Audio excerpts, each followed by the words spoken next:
sur notre plateforme Une autre dimension avec Christ. Alléluia. Je suis très heureuse d'être là après une très très belle célébration de la vie, la vie éternelle, la victoire de la vie sur la mort. Hey, j'aime ça. Vraiment. Je suis très très heureuse de me retrouver ici encore, de me retrouver encore ici ce soir pour un temps encore ensemble, pour glorifier le nom du Seigneur. Glorifier le nom du Seigneur. Peuple de Dieu, j'espère que vous avez eu un bon temps. J'espère que vous avez encore entendu le message de la résurrection. Vous avez entendu le travail, c'est-à-dire le sacrifice, les messages qu'on a entendus, la bonté de Dieu envers nous, la bonté de Dieu envers nous, l'amour de Dieu envers nous, ce que Dieu a fait pour nous, peuple de Dieu.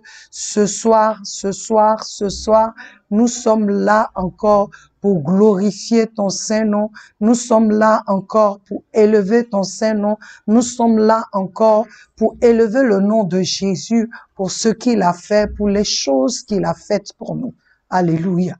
Et je voudrais encore te rappeler que Christ t'aime, que Jésus t'aime. Ne l'oublie pas. Ne l'oublie pas. Jésus t'aime. Et il ne va pas arrêter de t'aimer. Quel que soit ce que tu fais, quel que soit ce que tu es, là où tu te trouves, lui, il t'aime. Et son sacrifice à la croix, c'est une démonstration de son amour pour toi, une démonstration du Père pour toi, une démonstration de l'Esprit pour toi. Alléluia. Nous allons prier. Éternel Dieu, que ton nom soit élevé, que ton nom soit glorifié encore. Tu es digne de recevoir l'honneur, tu es digne d'être élevé, tu es digne d'être magnifié, tu es digne Seigneur. Hormis toi, il n'y a encore aucun autre Dieu, aucun qui puisse se comparer à toi, aucun qui puisse se mesurer à toi Seigneur. Que l'honneur et la gloire te soient donnés, te soient rendus par tout le monde, c'est-à-dire par ta création, l'univers entier, Seigneur, se prosterne devant toi et nous, tes rachetés, nous nous prosternons devant toi car nous reconnaissons que tu es Dieu, qu'il n'y a aucun autre. Tu es le Dieu de bonté, le seul, le vrai, le Dieu d'amour, le seul, le vrai, le Sauveur, le Rédempteur, le seul, le vrai. Il n'y a aucun autre comme toi, aucun autre qui puisse se comparer à toi. From the rising of the sun to the setting of the same, your name is to be hallowed. Adonai. From the rising of the sun to the setting of the same, your name is to be hallowed. Adonai. From the rising of the sun to the setting of the same, Lord, your name is to be proclaimed, and let all say, Adonai. Du lever du soleil jusqu'à son couchant, que ton nom soit élevé. Adonai, du lever du soleil, du lever du soleil, jusqu'à ce que le soleil se couche, que ton nom soit proclamé. Adonai,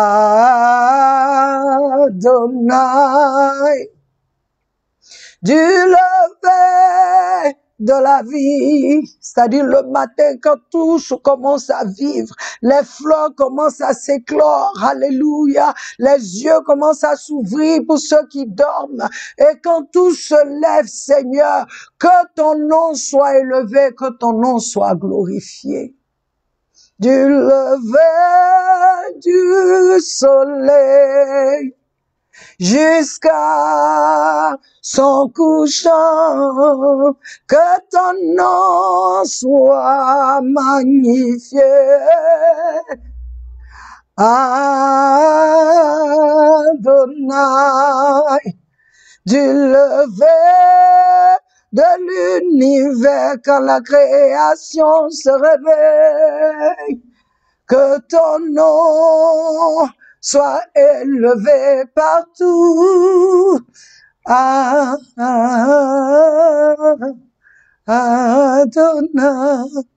Seigneur, que ton nom soit élevé, que ton nom soit glorifié, que tous te voient, que tous sachent que tu es Dieu, qu'il n'y a aucun autre comme toi, aucun qui puisse se comparer à toi, Seigneur. Quel magnifique Dieu tu es.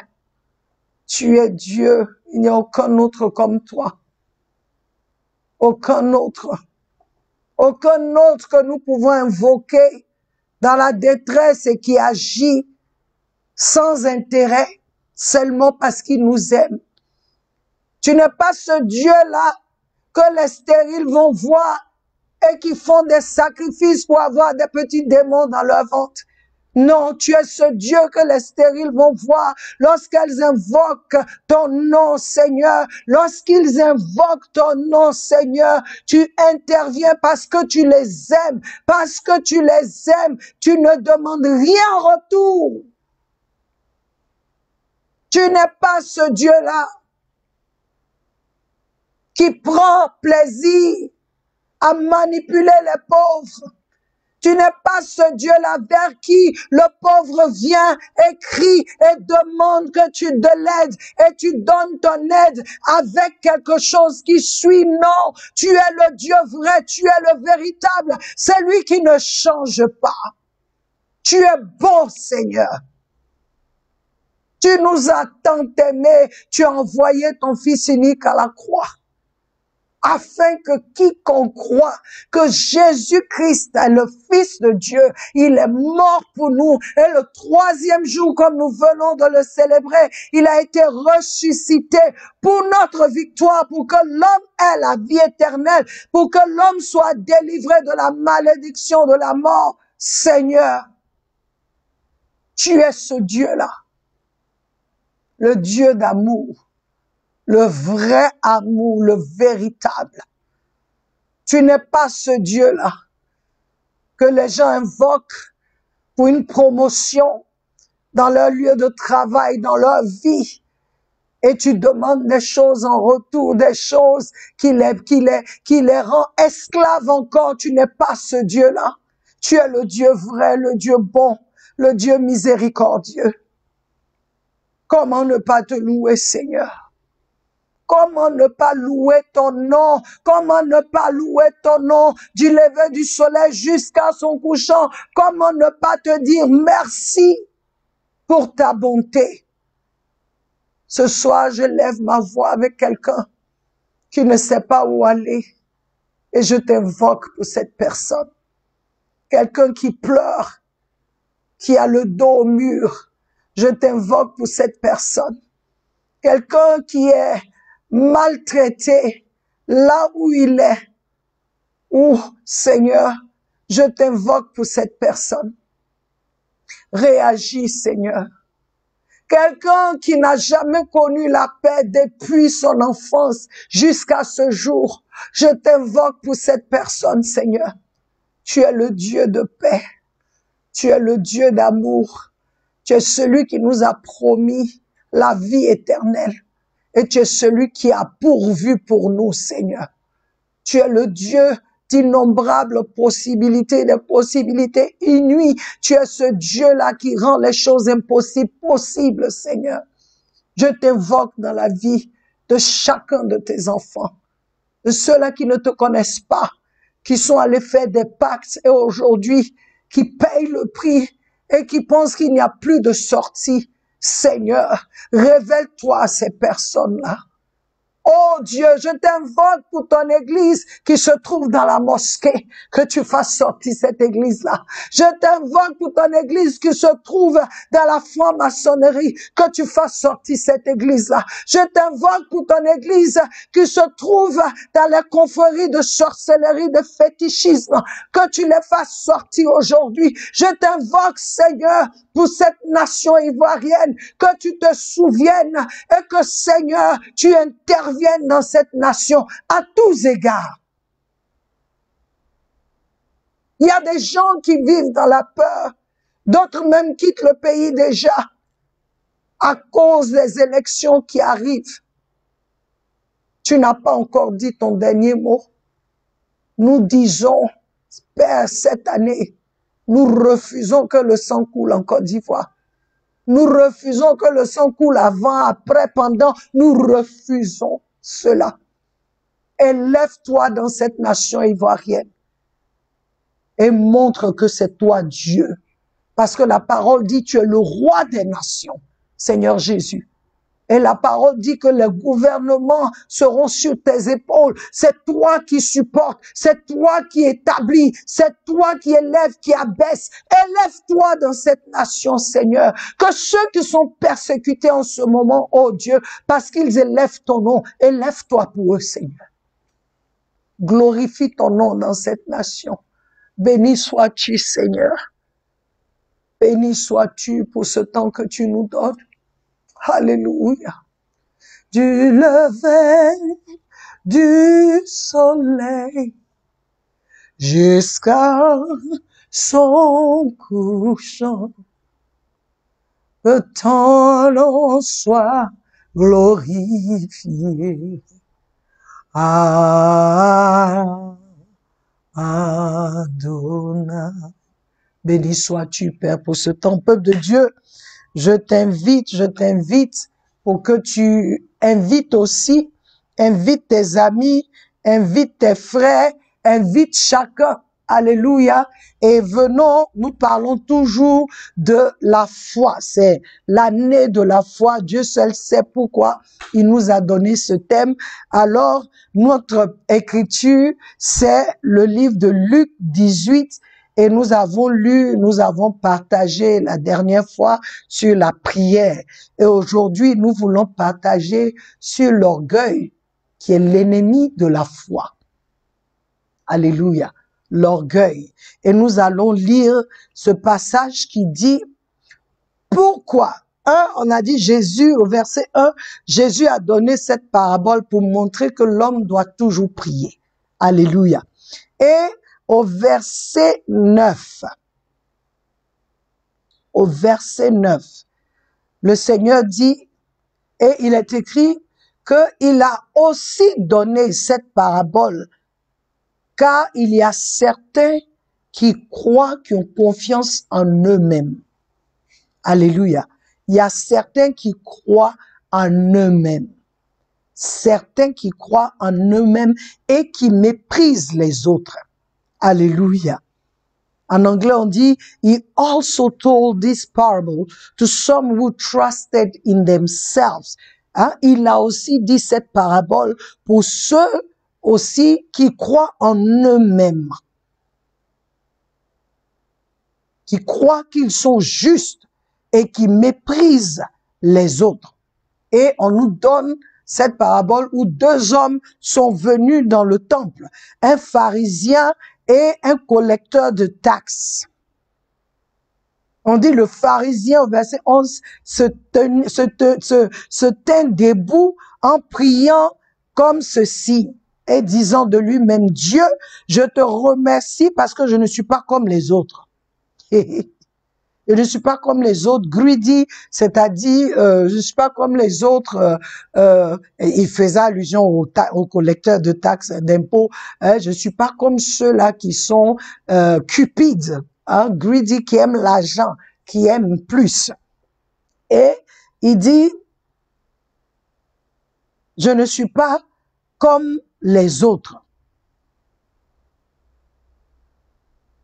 Je te remercie parce que je ne suis pas injuste ni adultère. Comme ce collecteur de taxes, ce collecteur d'impôts. Je jeûne 2 fois dans la semaine, je donne mes 10%, c'est-à-dire mes dîmes, chaque fois que j'ai. Et le Seigneur dit, le collecteur d'impôts, voici ce que lui dit. On dit, il s'est tenu très loin et il ne pouvait pas lever les yeux vers les cieux, mais il continuait de taper sa poitrine en disant, Dieu ait miséricorde de moi, un pécheur. Et le Seigneur Jésus dit, les deux, celui-là est parti, c'est-à-dire le collecteur de taxes est parti à la maison justifié par rapport aux pharisiens. Parce que toute personne qui s'exalte lui-même sera humilié, sera abaissé. Mais ceux qui sont humbles, qui s'humilient eux-mêmes seront exaltés, seront élevés. Peuple de Dieu, il y a quelque chose dans la foi, c'est très subtil. Le Seigneur, parce qu'on donne 2 raisons. Il a donné pour la première raison, il a donné pour que l'homme sache que l'homme doit prier tous les jours. Et la deuxième raison, c'est pour que l'orgueil quitte le cœur de l'homme. Parce que quelqu'un qui est orgueilleux ne prie pas en fait. Parce qu'il n'est même pas venu prier. Il dit, je te remercie parce que je ne suis pas comme les autres. Combien parmi nous, enfants de Dieu, on se croit meilleurs aux autres? Combien? Dans la maison comme au dehors. On n'est pas humble. L'humilité précède la gloire. L'orgueil précède la chute. Le Seigneur Jésus dit, les deux qui sont venus là, il y a un qui est rentré justifié parce que il a reconnu ses faiblesses. Il a reconnu qu'il n'est pas bon. Il n'est pas venu dire à Dieu, bon, de temps en temps. Non, non, non. Il a reconnu. C'est-à-dire, ça veut dire quoi, peuple de Dieu? Quand quelqu'un a la foi, la personne est humble. L'orgueil est très subtil. Souvent, quand on vient devant Dieu dans la prière, on dit à Dieu, on lui montre que nous, on ne pêche pas. Nous, on ne fait pas ceci. On lui montre qu'on paye, on donne nos dîmes et nos offrandes. On est Alléluia. Donc, on se dit, Seigneur, pourquoi? Je fais tout, je fais ceci. C'est de l'orgueil. C'est de l'orgueil. Et le Seigneur nous dit aujourd'hui, que l'orgueil est un ennemi de la foi. Parce que celui-là, quand il vient devant Dieu pour dire, je te remercie parce que je ne suis pas comme l'autre, déjà, il s'est disqualifié. Il s'est disqualifié. Ça dit, si au moins il était venu dire, ah Père, vraiment, je viens devant toi parce que tu me fais grâce de ne pas pécher, de ne pas commettre telle ou telle chose. Je reconnais que sans toi, je ne peux pas. Mais quand il vient, il dit, je ne suis pas comme l'autre. Je ne suis pas comme ceux-là qui sont cupides. Moi, je jeûne 2 fois par semaine. Je prie pour les âmes. Par moi, les gens sont guéris. Par moi, telle chose arrive. Et tu oublies même que la personne à qui tu parles, c'est lui-là qui fait que tu peux faire ça. Sinon, tu ne peux pas. L'orgueil t'amène à mépriser les autres. L'orgueil t'amène à rendre les autres petits. Petits. Pourtant, ce sont des créatures de Dieu comme toi. Ils sont créés à l'image de Dieu, même s'ils ne sont pas encore fils de Dieu. Ils sont créés à l'image de Dieu et Dieu s'attend à ce que toi, tu viennes même demander miséricorde pour eux. Mais même pour toi, reconnaître, dis à Dieu, ta miséricorde, j'en ai besoin tous les jours.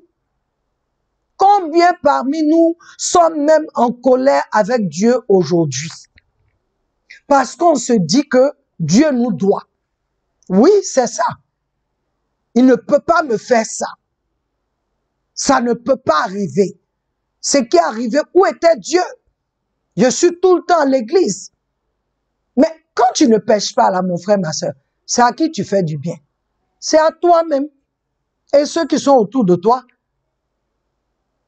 Quand tu fais du bien à quelqu'un, le résultat, là, la conséquence, là, c'est pour toi. Est-ce que ça fait quelque chose à Dieu? Tu ne viens pas devant Dieu déjà rempli de toi. Je parle à quelqu'un aujourd'hui qui est comme le pharisien. Déjà, l'orgueil te disqualifie parce que tu ne viens pas avec la foi. Ce pharisien, en tapant sa poitrine pour dire ta miséricorde, Seigneur, je suis un pécheur, ta miséricorde, Seigneur, était en train de dire, je crois que tu es Dieu, je sais que tu es saint, je sais que tu es juste, je sais que tu vois tout, même ce que je fais là, tu vois, mais je viens devant toi parce que j'ai besoin de ta miséricorde. Je reconnais qui je suis, ce que je fais. Et le Seigneur nous dit aujourd'hui, peuple de Dieu, qu'il y a un ennemi qui rôde, qui est à notre porte. Peut-être qu'il est déjà rentré chez certains parmi nous. Il dit que l'ennemi est à la porte. Il rôde, comme il a dit à Caïn. Si tu ne fais pas bien, sin lieth at your door. Tu ne fais pas bien, le péché est à ta porte. Tout ce que le péché attend, c'est de rentrer. Et ça parle de l'état de ton cœur, mon frère, ma sœur. Ça parle de l'état de ton cœur. Comment est ton cœur quand tu viens à Dieu? Si tu ne pries pas, quelque part, c'est de l'orgueil. Tu penses que tu peux, tu es capable. C'est ça. Parce que celui qui va à Dieu en premier, c'est quelqu'un qui reconnaît que sans le Seigneur, il n'est rien, il ne peut rien. Sans le Seigneur, il est inutile. Sans le Seigneur, il n'y a pas de sens à sa vie. Celui qui va vers Dieu, qui prie tous les jours, est en train, il s'humilie devant Dieu. C'est pourquoi le Seigneur dit dans le livre de Chroniques, il dit, si mon peuple, sur lequel mon nom est invoqué, s'humilie et prie et se répand, voici ce que je vais faire. Il dit, si mon peuple sur qui mon nom est invoqué, comme on t'appelle chrétien, on m'appelle chrétienne, sur toi là, sur nous là déjà, quand on dit chrétien, on est en train de parler de Christ, on parle de Dieu déjà, on parle de à qui nous avons fait notre allégeance, en qui nous avons mis notre confiance. Donc il dit sur toi et moi là, parce que son nom est invoqué, si on s'humilie. Donc la prière, c'est déjà, ça commence avec un cœur humble. Un cœur humble, un cœur qui reconnaît que Dieu est tout, qu'il peut tout, qu'il sait tout, il est le souverain. Un cœur qui reconnaît ça, un cœur qui reconnaît que là où il est là, si ce n'était pas Dieu, il serait pas là. Que tu sois riche, que tu aies toute l'opulence que tu peux avoir, sans que le Seigneur ne t'ait donné ça, tu n'as pas. Tu n'as rien. Le païen comme l'enfant de Dieu, l'opulence que tu as là. En tout cas, si tu n'es pas allé faire un pacte quelque part, c'est Dieu. L'idée que tu as eu peu aujourd'hui, la Bible dit que c'est Dieu, il dit c'est Dieu qui donne le pouvoir pour devenir riche. Donc, aucun être humain sur la terre ici n'est riche parce qu'il est né, il est fort avec. Tu peux naître dans une famille riche, mais tes ancêtres, là, leur richesse, là, s'ils n'ont pas touché à l'ennemi, ils n'ont pas fait de pacte, et que dans votre famille, il y a une opulence, c'est Dieu. C'est pourquoi le Seigneur dit, ceux qui en ont là, c'est difficile pour eux. Il dit, c'est pour qu'ils entrent dans le royaume des cieux. C'est comme si tu mettais un chameau pour entrer par un trou, le trou d'une aiguille. Il dit, mais rien n'est impossible à Dieu. Donc, je viens dire à quelqu'un aujourd'hui, sois humble. Descends tes épaules. Sois humble. La manière dont tu te vois au-dessus des autres, là, descends. Parce que Dieu n'aime pas ça. Dieu n'accepte pas un cœur comme ça. Quand tu viens devant lui, il n'aime pas. Parce que il trouve que tu es orgueilleux. Donc, lui, Dieu, il n'a pas sa place dans ton cœur. Regarde Dieu, le Fils qui descend, qui quitte sa gloire pour venir dans un corps humain. Quelle descente! Quelle humiliation! Il vient encore, il se laisse humilier par sa création, ses créatures. Il se fait baptiser par Jean-Baptiste, sa créature. Alléluia.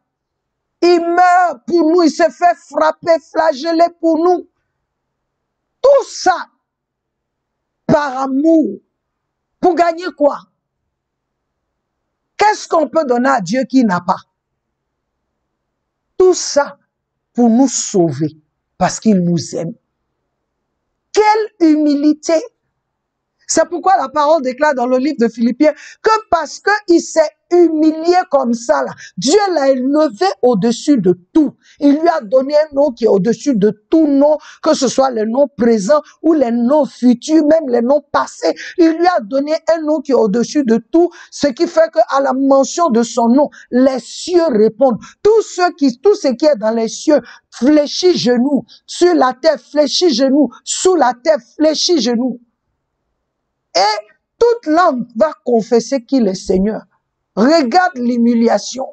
Il s'est humilié pour le Père, pour que toi et moi, on soit sauvés. Donc, tu ne peux pas venir à la prière. Et parce que nous tous, il faut qu'on se regarde. Tu ne peux pas venir à la prière parce que l'autre ne prie pas comme toi, donc l'autre n'est pas bon. Ou bien, et tu les méprises. Aujourd'hui, le Seigneur nous dit, si on a de l'orgueil dans notre cœur, la foi là n'est pas là où ça doit être. Notre foi n'est pas encore arrivée. Notre foi est encore loin de ce que lui il attend, de ce que lui veut voir. Notre foi est loin. Notre foi est loin. Et ce soir, c'est tout ce que je veux partager. Parce qu'il a donné la raison première pour que l'homme prie toujours, mais il te montre encore que tu ne peux pas venir prier si tu es orgueilleux. Parce que tu ne sauras pas bien prier. Tout ce que tu vas dire ne sera pas agréable à Dieu. Il va te regarder. Parce qu'il regarde le cœur. C'est pas ce que nos bouches disent. Au moins ce pharisien, il a exprimé ce qui est dans son cœur. Nombreux parmi nous, quand on va devant Dieu, on lui dit ça. Mais pourquoi moi, telle personne vient d'arriver, regarde ce que tu as fait, ou bien dans l'église, voici ce qui se passe, je suis là depuis, telle personne est arrivée net, on a mis la personne, pourtant moi je suis là depuis, je fais ceci, je suis comme ça. Mais qui t'a dit que c'est comme ça que ça se passe? Nombreux se sont dispersés, nombreux se sont éloignés de Dieu, parce qu'ils se disaient qu'ils devaient être à une position. Nombreux, à cause de l'orgueil, se sont séparés des gens avec qui Dieu les a mis pour les bénir. L'orgueil. Mais tu vas prier, mais c'est la personne que tu méprises là, que Dieu a mis à côté de toi pour ouvrir cette porte dont tu as besoin. Mais puisque tu méprises la personne, tu ne peux pas voir cette porte ouverte. Certains ont quitté l'église. Ils sont sortis pour aller ailleurs.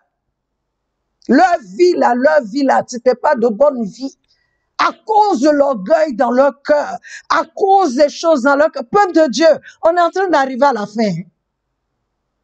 On est en train d'arriver à la fin. Donc, si tu ne fais pas attention, parce que l'orgueil qui est dans ton cœur, qui a fait que tu as quitté là où tu étais, parce que tu t'es dit que tu es arrivé quelque part aujourd'hui. Tu es arrivé quelque part. Donc, tu quittes pour aller ailleurs. Le Seigneur me dit de te dire, tes prières là, lui, ce n'est pas agréable. Il n'y a pas la foi. Et comme tu comptes sur toi, il te laisse faire. Et tu auras des résultats. Mais c'est à la fin, tu sauras qu'il n'est pas dedans. Et ça, c'est pas bon. Le pharisien qui jeûne 2 fois dans la semaine, qui donne ses dîmes chaque fois qu'il a des revenus, il donne ses 10%. Celui-là, il est parti injustifié. Lui qui avait tout l'apparat d'un homme saint, qui vient, les gens le regardent, on s'abaisse et tout, le collecteur qu'on regarde comme ça. Dieu a justifié le collecteur d'impôts. Mais celui-là, le prêtre, n'a pas été justifié devant Dieu. Il y a des païens qui sont justifiés devant Dieu par rapport à nous, à cause de la manière dont notre cœur est. Peuple de Dieu, le Seigneur nous exhorte aujourd'hui. Dans la foi, l'ennemi de la foi, c'est l'orgueil. Parce que quand tu viens à Dieu, tu dois être propre. Ton cœur doit être agréable à Dieu. Ce qui sort de ton cœur doit être agréable à Dieu. S'il n'y a pas d'humilité, si Dieu voit dans ton cœur du mépris, nous, on se méprise les uns les autres.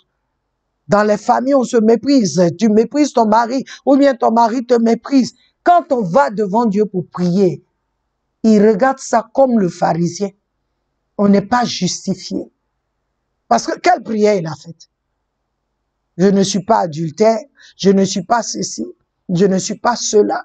Mais le cœur de l'autre reconnaît Dieu. Il n'a même pas dit, merci de faire de moi ton instrument. Aide-moi à être pur, aide-moi à marcher selon ta... Non, non, non, non. Merci parce que je ne suis pas comme l'autre. Tu n'es pas venu prier. Tu es venu dire à Dieu qui tu es.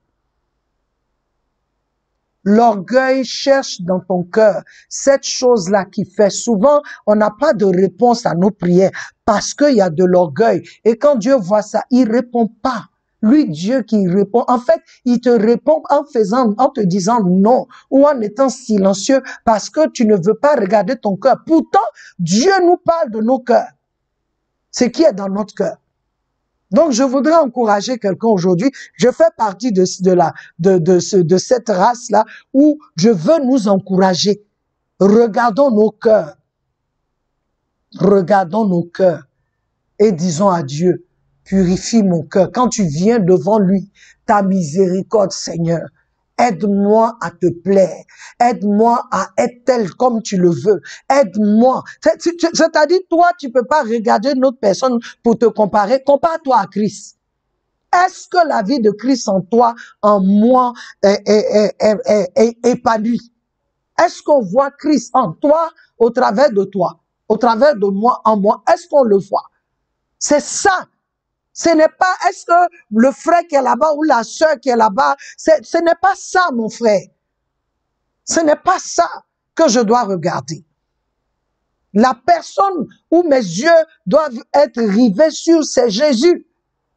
Est-ce que je vis comme lui? Est-ce que sa vie en moi se manifeste?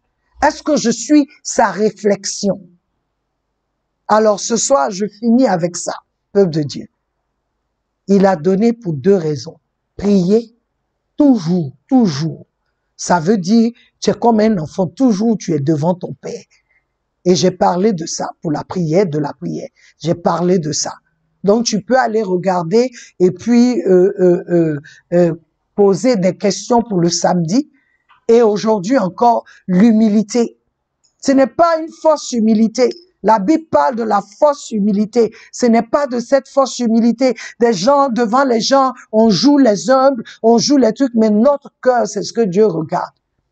Ton cœur est rempli et Dieu ne veut pas ça. Peuple de Dieu, notre temps prend fin. J'espère que tu as été touché On a commencé à parler, Facebook nous a coupé un moment, mais on est revenu, alléluia. Il y a des choses que l'ennemi ne veut pas qu'on parle, qu'on en parle. Mais ce qui va t'empêcher d'être agréable à Dieu, on en parlera pour que nous puissions aller à une autre dimension dans notre vie de prière, dans notre vie de foi, dans notre marche avec le Seigneur. Que le Seigneur nous bénisse, que le Seigneur nous aide et qu'aujourd'hui, quand toi et moi, nous allons prier à notre Dieu, alléluia, que nous puissions lui dire, Seigneur, montre-moi ce qui est dans mon cœur. Montre-moi ce que tu n'aimes pas. Je vous dis, mes premiers jours dans le christianisme, c'était ça, quand j'ai appris que je pouvais demander à Dieu. Je lui ai demandé, qu'est-ce que tu ne veux pas, qu'est-ce que tu n'aimes pas à moi? Peuple de Dieu, c'était mes premiers 21 jours de prière.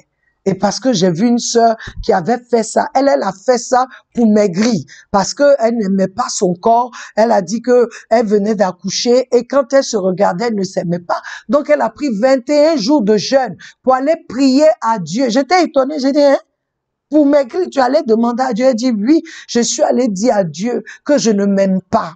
Je sais qu'il ne m'a pas créé comme ça. Je ne m'aime pas. Qu'est-ce qu'il veut que je fasse? Je ne m'aime pas. Et Dieu lui a donné un régime, peuple de Dieu. Ma sœur, là, elle a perdu du poids. Pas comment elle-même est préparée pour manger. Je vous dis ça. Elle n'a pas fait autre chose. Donc, quand elle m'a dit ça, je dis, ah, donc, si on peut dire ça à Dieu, c'est que moi aussi, ma question, c'est de demander à Dieu, qu'est-ce qu'il n'aime pas avec moi? Qu'est-ce qu'il n'aime pas?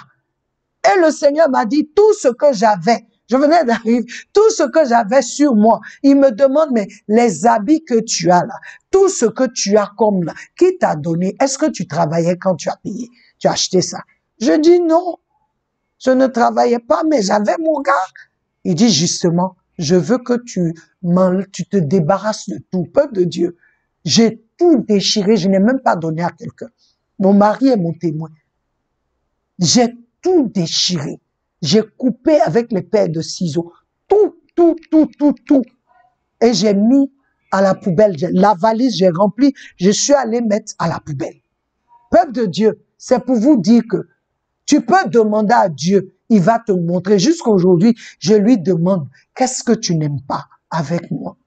Parce que souvent, tu penses que ça va. Mais Dieu n'est pas content de certaines choses. Il te parle, peut-être que tu n'entends pas.